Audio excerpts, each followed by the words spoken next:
Friends, ఈరోజు మనం part of speech అనేది నేర్చుకోబోతున్నాం. Every word is a part of speech playing a specific role in sentences or paragraphs. Friends, ఇక్కడ 8 parts of speech ఉన్నాయి, కానీ యాక్చువల్గా 9. అది ఆర్టికల్ కూడా ఉంది, కానీ ముందుట్లో అయితే 8 పార్ట్సే అని చెప్తా అంటాం. టైప్స్ ఏమంటే noun, pronoun, adjective, verb, adverb, preposition, conjunction, interjection. ఇక్కడ ఫంక్షన్ ఏమంటే నౌన్కి refers to things or person, naming words అని కూడా చెప్పచ్చు. ఫ్రెండ్స్, ఎగ్జాంపుల్స్ అయితే pen, chair, Ram, cooler, phone, అట్లా ఎక్సెట్రా. నౌ ప్రొనౌన్కి ఫంక్షన్ ఏమంటే instead of noun or replaces a noun. Example అయితే I, you, he, she, it, they. ఇప్పుడు adjective friends describes a noun, ఆ నౌన్ని తెలియజేస్తుంది. ఫ్రెండ్స్, అడ్జెక్టివ్ అయితే ఇక్కడ ఎగ్జాంపుల్స్ అయితే red, super, our, fat, thin, short, tall, అట్లా కూడా. ఫ్రెండ్స్, ఇప్పుడు నువ్వు వర్బ్కి వచ్చేసినాం. Describes action or state.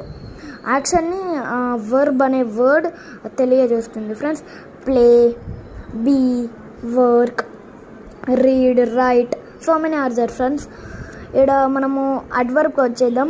Adverb అయితే adverb describes a verb, adjective or adverb.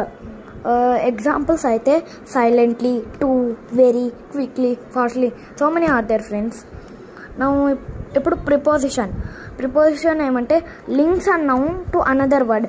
ఆ నౌన్ని ఇంకొక వర్డ్కి లింక్ అనేది సూచిస్తుంది. ఫ్రెండ్స్, ఆ ప్రిపోజిషన్ అనేది in, at, of, after, under, between, beside, చాలా ఉన్నాయి. ఫ్రెండ్స్, ఇప్పుడు మనం లాస్ట్ 2 ఇంకా 2 ఉన్నాయి.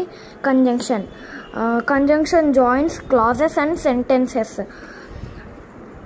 ఎగ్జాంపుల్స్ అయితే ఫ్రెండ్స్ కంజంక్షన్కి అయితే but, and, after, though, etcetera. No interjection the last shows exclamation. ఆ వర్డ్ అనేది ఎక్స్క్లమేషన్ మార్క్ అయితే అది ఇంటర్జెక్షన్ అవుతుంది. Friends, oh, wow, alas, hurray, yay. Alas అని ఏమనుకుంటా అంటే ఏదో ఒక వావ్ అట్లా ఇంకొక వర్డ్. ఫ్రెండ్స్, సో ఇదే మన టాపిక్ ఈరోజు, పార్ట్ ఆఫ్ స్పీచ్. ఇప్పుడు ఈ టాపిక్ నచ్చితే లైక్, షేర్, సబ్స్క్రైబ్ చేసుకోండి. Bye bye.